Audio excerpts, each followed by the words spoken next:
As celebracións asociadas ca morte tiveron, e en ocasións aínda teñen, unha grande importancia no imaxinario galego, marcado fortemente polo sincretismo entre a liturxia católica e as supersticións populares. O crucifixo e a auga bendita conviven coa tesoira, o sal, os peites ou o costume de cubrir os espellos.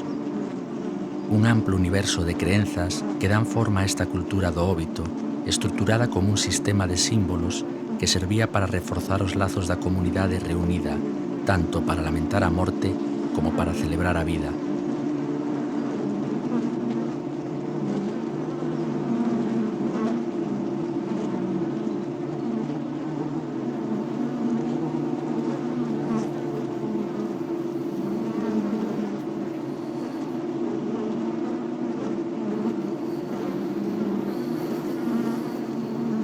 En 1884, Alfredo Brañas publica un poema costumista e esperpéntico no que narra desde unha óptica tradicionalista católica como veciños e familiares velan unha defunta en Vilanova de Arousa, mentres algúns deles poñen en práctica o ritual fúnebre do abellón.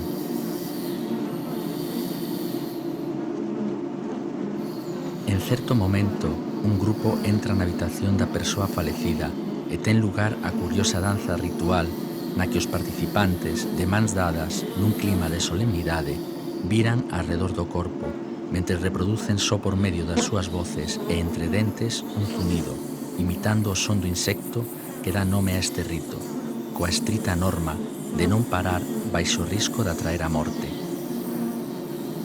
Collidos pola man os concurrentes e fungando baixiño e entre os dentes, foron da morte a triste habitación. E voltando ao redor da defuntiña, o vello, a vella, o mozo e a mociña fungaban como funga un abellón. Prove daquel que des algunha fala ou de bulir deixase pola sala. Sinal era de morte non fungar. As honras do abellón son tan precisas como son para os cregos moitas misas e o gando e o ligón para labrar.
En realidade, o texto do ideólogo do regionalismo galego non ten unha intención etnográfica, senón que persegue ridiculizar estas prácticas pagáns considerando que lonxe de tratarse dun rito do que sentir fachenda, supón un costume bárbaro e deshonroso para a familia, e insta a Igrexa a por fin a este tipo de condutas.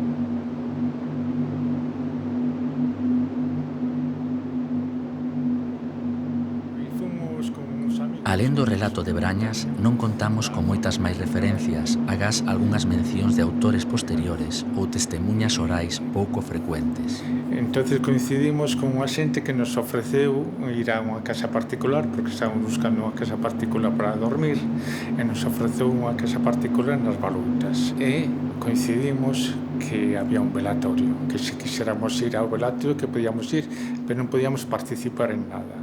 Entonces me chamou moita atención porque non se facía o velatorio na casa, se facía aparte en un galpón, por así dicirlo, ¿no? O galpón estaba completamente vacío, solamente había unha mesa enorme que se supone que era para comer a xente, e ali estaba o cadaleito. E a noite empezaron eles a falar de o morto, das colidades do morto, os defectos do morto, e nos estamos de espectadores, nada máis, non podemos falar, de vez en cando preguntábamos algo, pero nada máis. En un momento dado se fixo silencio, e apareceu unha persoa maior, un home maior, así moi... A mí me parece moi abandonado, non? Moi físicamente, non? Colleu un candil, se acercou ao morto, porque as mulleres de vez en cando colleu un panuelo e lle limpiaban a cara ao morto, non? Entón unha muller lle deu este panuelo a este señor se acercou ao morto e como se susurrara algunha cousa ao oído, se agachou para a cara ao morto e o limpiou un pouco. Entonces se fixo silencio, el colleu o candil e estaba na cabecera do ataúd, por así decirlo, e empezou a girar. Non parecía ninguna oración, ninguna plegaria, parecía máis bien un zumbido, ¿no? E os demais lle seguían. E o que me fixei que era, ele estaba solo, non estaba agarrado, pero os que estaban detrás se agarraron da man. E os outros de atrás, non, pero iban cun candil, con unha mariposa destas, non?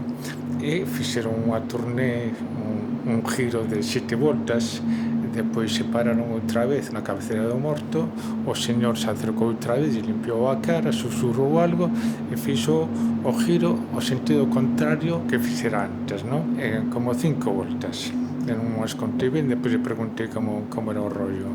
Fixo o xiro das 5 voltas, parou, e sen dicir nada, deixou todo ali, o candil, e marchou, desapareceu. E me dixeron que o señor este maior era o abillón, que era o señor que tiña que guiar ao morto a que se marchara tranquilamente desa casa para non molestar, non? De facelo abellón. Ocorreume fai xa moitísimos anos, subín a ver a mamá visita, estaba no cuarto grande, a cama estaba no medio, cando será a miña sorpresa, cando vexo que aquelas mulleres, e soio as mulleres, xuntáronse das mans ao redor do cadáver, da cama do cadaleito, e empezaron a zumbar, eran dando unha volta, ou dúas, eso sí que xa non te podo asegurar, ao redor da cama, nun sentido, e outra vez repetían o mesmo no outro sentido. Unha vez iban cos brazos para baixo e outra vez iban cos brazos para arriba. Esos son así os recordos, as imaxes que eu teño gravadas daquela experiencia. Minutos, durou minutos, rezou Sinda. Xulia, 3, 4, 7 mulleres podía velas.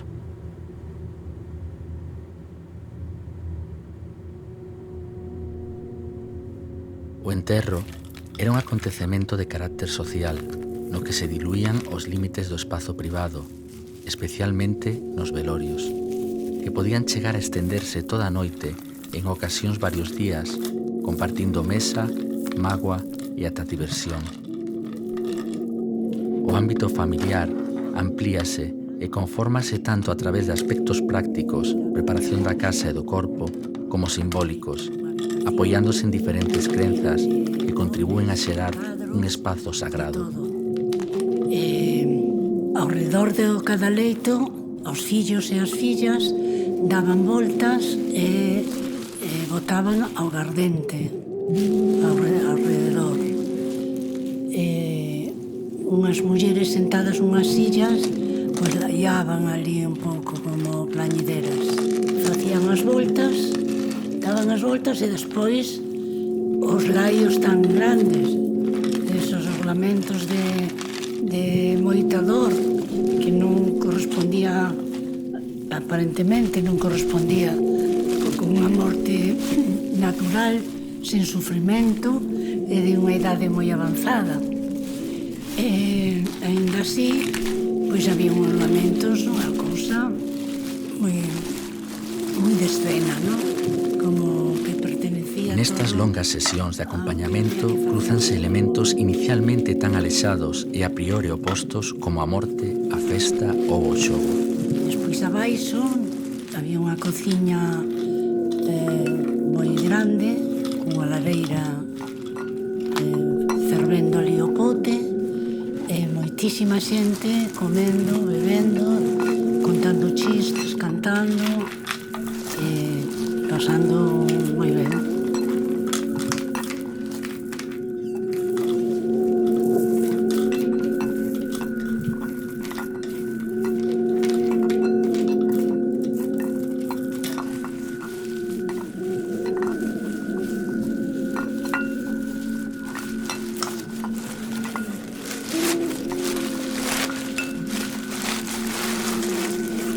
Desde unha perspectiva actual, onde a morte abandona o espazo doméstico para converterse nun trámite, resúltanos extraño contemplar tanta frivolidade acompañando o defunto, tal e como se desprende do poema de Brañas.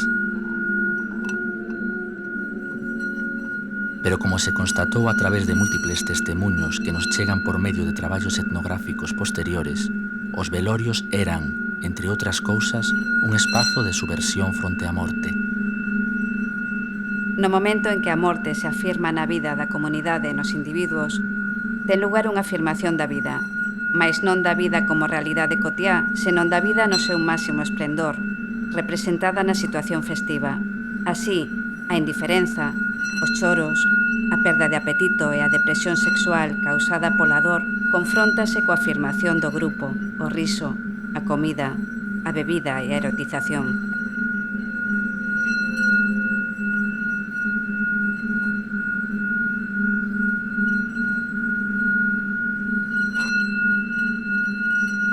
O feito de que a alma non marche e permaneza vagando entre os vivos é un dos principais temores compartido por diferentes culturas.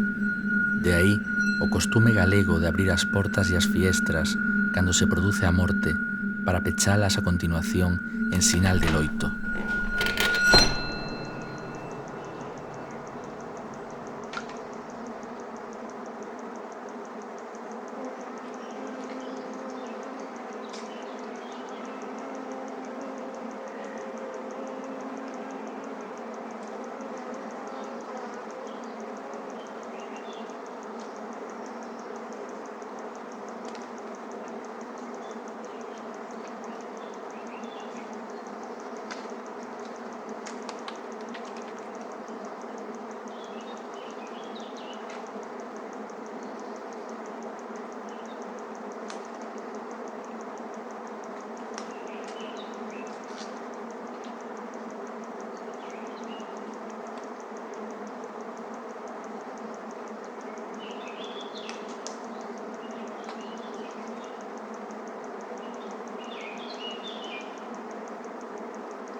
No abellón os participantes se moven en círculo. A tipoloxía de danza en grupo máis antiga e frecuente e que adoita estar vinculada con rituais asociados coa morte ou coa veneración. A circunferencia sempre marca o centro como elemento xerárquico prioritario. Un centro ocupado por un elemento real ou simbólico, cuxo poder supónse que irradia os que forman o círculo ou viceversa. Bailan rodeando o xamán, ao percusionista, a figura dun animal ou dunha mesa con alimentos, ou poden danzar directamente arredor do cadáver nun poste da pira funeraria ou arredor dos osos de quen faleceu. Doutra banda, representa e afirma o vínculo comunitario físicamente a través do contacto e do movemento. O significado das danzas en círculo pode ser a protección fronte á morte, pero nas culturas agrícolas se representan unha forma de unión entre vivos e mortos a través dunha danza en éxtase, que fai posíbel que a alma da persoa morta se atope cos seus devanceiros.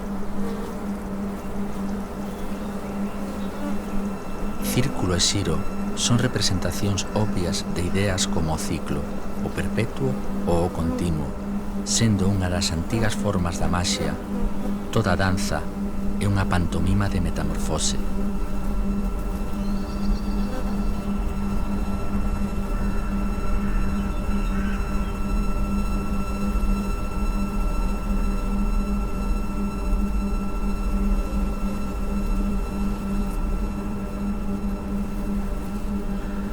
Danzar e soar son tamén accións intrínsecas ás abellas, un animal que, como dicía Maurice Maeterlinck, non pode vivir senón en aglomeración.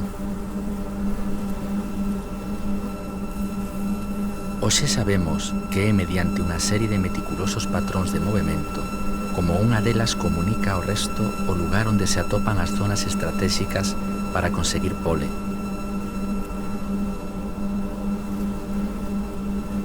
A correcta realización da danza require dunha aprendizaxe social. As abellas que non tiveron a oportunidade de aprender o baile antes de facelo por primeira vez o realizan de xeito significativamente máis desordenado, con erros nos ángulos, comunicando a distancia incorrectamente.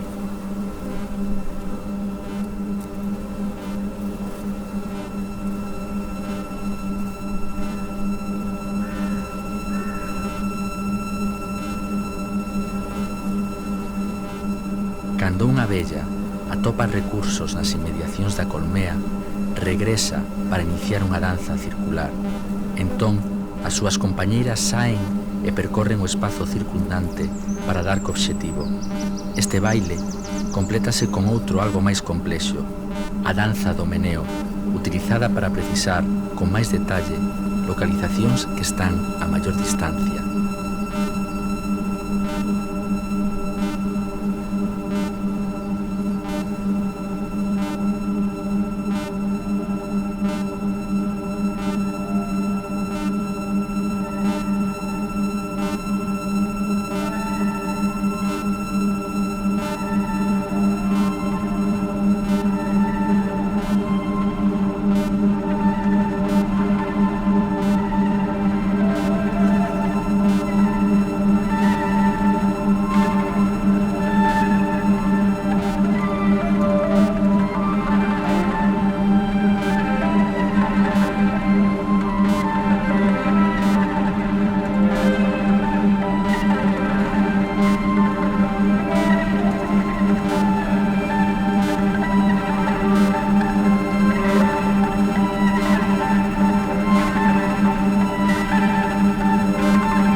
Exipto, e pasando polo pensamento clásico, as abellas sempre estiveron directa ou indirectamente vinculadas coa expresión do divino, a idea da alma, a eternidade ou a resurrección.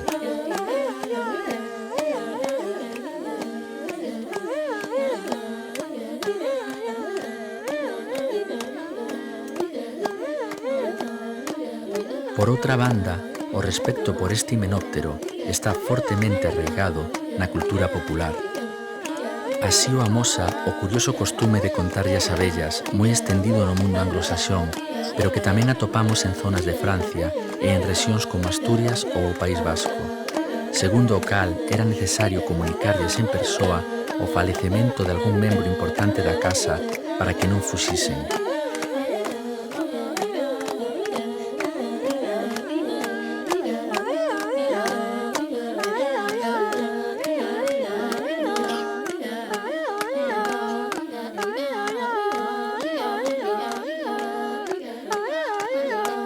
Esta imitación onomatopeica do zunido das abellas aparece no abellón en concreto, pero tamén noutras culturas.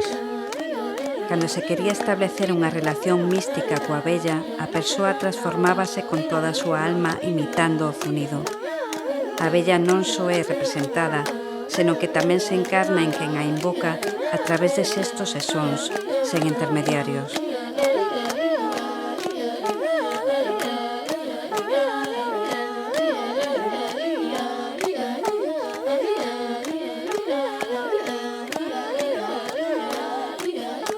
En 1975, durante un dos seus traballos de campo con pigmeos vaca en Camerún, Shima Aron e Philippe Renaud recolleron un fermoso xogo de mímese musical interpretado por varias mulleres, titulado Mando, palabra que describe o son que se escoita arredor da colmea, elaborando unha complexa polifonía.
Pola súa banda, o escritor, músico e gramático inglés Charles Butler escribiu en 1609 un manual de apicultura no que inclúe un madrigal a 4 partes da súa propia autoría, coñecido popularmente como Melisómelos.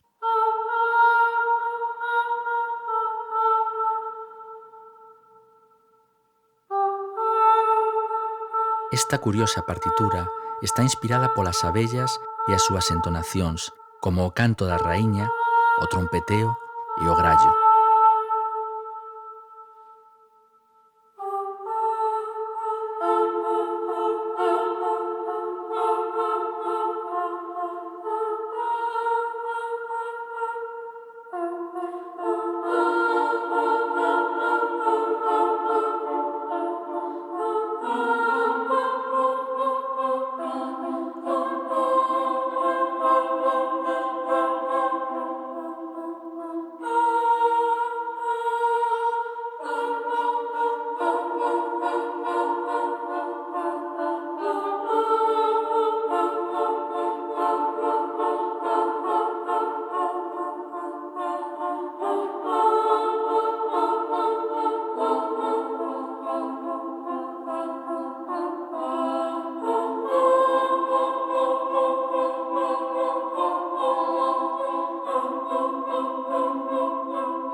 Ademais desta práctica funeraria na que se funde o coro onomatopéico e a danza circular, o abellón aparece tamén para referirse a un xogo infantil con múltiples variacións. Entre as grabacións realizadas en Galicia polo antropólogo Gustav Henningsen entre os anos 1964 e 1968, atopamos unha interesante descripción dunha versión deste enredo, pero asociada ás reunións de adultos e executado concretamente por mozas. O conto da ave, do abillón. Séntanse todas a ardor, así ardor na cociña, e unha colle así unha boina por diante da cara, e anda así, e vai picar as outras, e volve outra vez, e vai picar as outras, e anda picando así. E conforme vai o abillón, vai picando así, e van a darlle unha lavazada, e se algunha lle tira, é que ten que salir ela ao redor do piño da boina, a actuar así como o abillón. Para Antonio Fraguas, esta sería a auténtica orixe do rito presenciado por Brañas, partindo da hipótese de que ao tratarse dun xogo moi frecuente nas Rías Baixas, tamén tería lugar, xunto a outros, durante o acompañamento do defunto, chegando a adquirir tal popularidade que, por exemplo, na zona de Cambados, ir ao velorio chamábase ir ao abellón.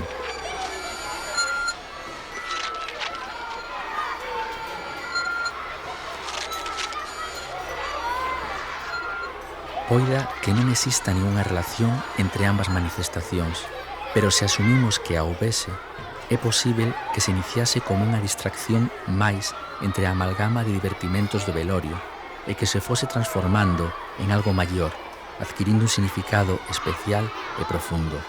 Mais tamén se pode dar o percorrido inverso, que tratándose dun ritual fose perdendo o seu significado sustancial ata derivar nun pasatempo cotián. Unha conversión esta que é máis frecuente do que parece.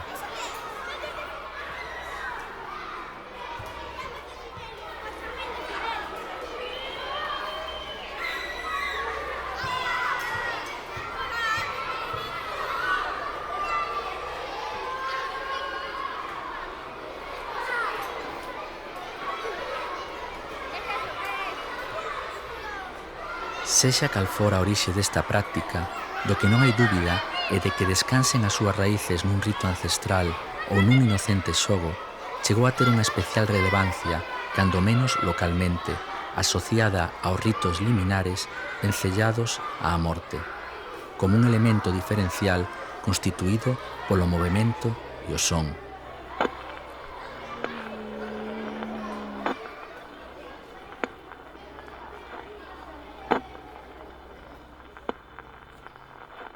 O ritual pode ser tan lúdico como serio pode ser un xogo, e ambos parten do esencial, do iniciático, de certa idea de simulacro na que os participantes se ven inmersos, tendo como meta acceder a un fin superior, ao divino ou ao triunfo.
O rotar e os bordóns fúndense tanto en instrumentos complexos como a zanfona ou sinxelos como as zoadeiras, sendo o xiro unha forma de perpetuar o son na repetición obsesiva.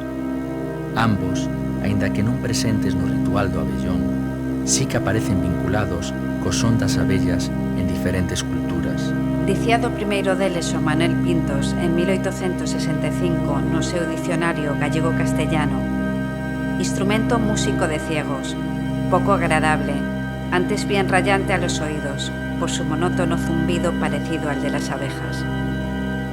Se ben non podemos acreditar en Galicia un vínculo directo entre o simbolismo da imitación do zunido do abellón coas zoadeiras, sí que o topamos noutros lugares como ferramenta para dar voz aos devanceiros ou representar a alma dos mortos. Atopáronse vestixios prehistóricos en múltiples xacementos, sendo o primeiro en recoñecerse ata o momento un exemplar recuperado na cova de la Roche de Virol, en Lalinde, Dordoña. E na Grecia antiga bautizouse como rombo pola súa forma, vencellado ao culto frixio de Cibeles, así como a deusa Hécate ou a Dionisos, e podemos atopalas variando o seu nome, forma e uso, diseminadas prácticamente por todo o mundo.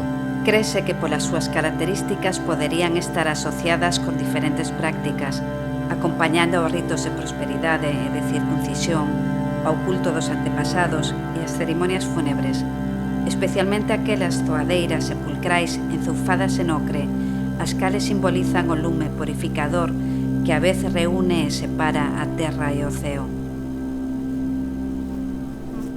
Pese a súa sinxeleza, ou quizás debido a ela, as zoadeiras poden aparecer asociadas tanto a momentos rituais, ritos de iniciación ou paso, cerimonias fúnebres, invocacións divinas, como lúdicos, un espazo dual e aparentemente oposto que está igualmente presente na práctica do abellón coa que iniciamos este percorrido.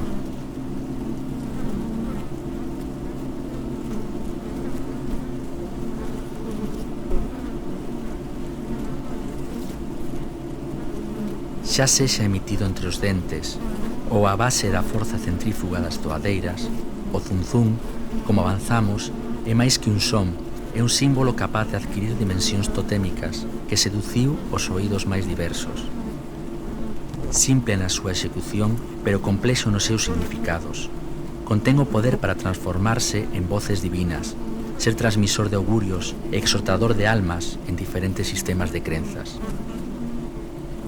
Tal amplitude, inevitablemente, lévanos a pensar que tal vez encerre algo que trascende as diferencias antropolóxicas, apelando a aspectos instintivos e desencadenando procesos fisiolóxicos de excitación que atopamos tras emocións como o medo, a euforia ou a angustia.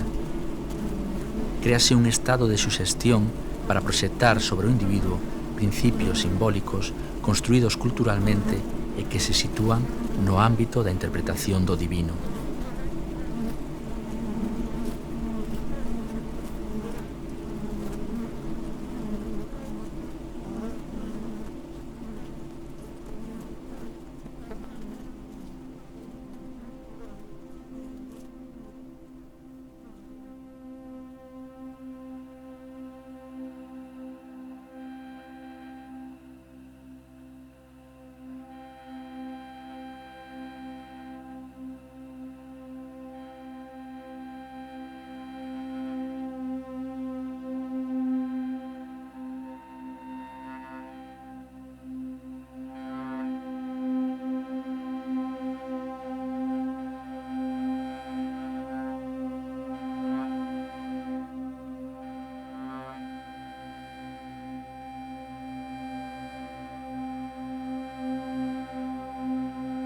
En 1962, Rachel Carson publicaba o seu libro Silent Spring, no que alertaba sobre os efectos nocivos que estaba a ter o uso indiscriminado e extensivo de insecticidas. No século dos aramios e da luz, en palabras do propio Brañas, as frecuencias electromagnéticas cunha nota fundamental de 50 ou 60 Hz reemplazaron o zunido das abellas. Ao mesmo tempo, en países como China ou Kenia, os granxeiros vense obrigados a recurrir á polinización manual debido á drástica reducción de colonias de abellas polo efecto dos pesticidas. Unha mímese que neste caso non responde a un ritual, senón á necesidade de manter os cultivos e asegurar a súa supervivencia.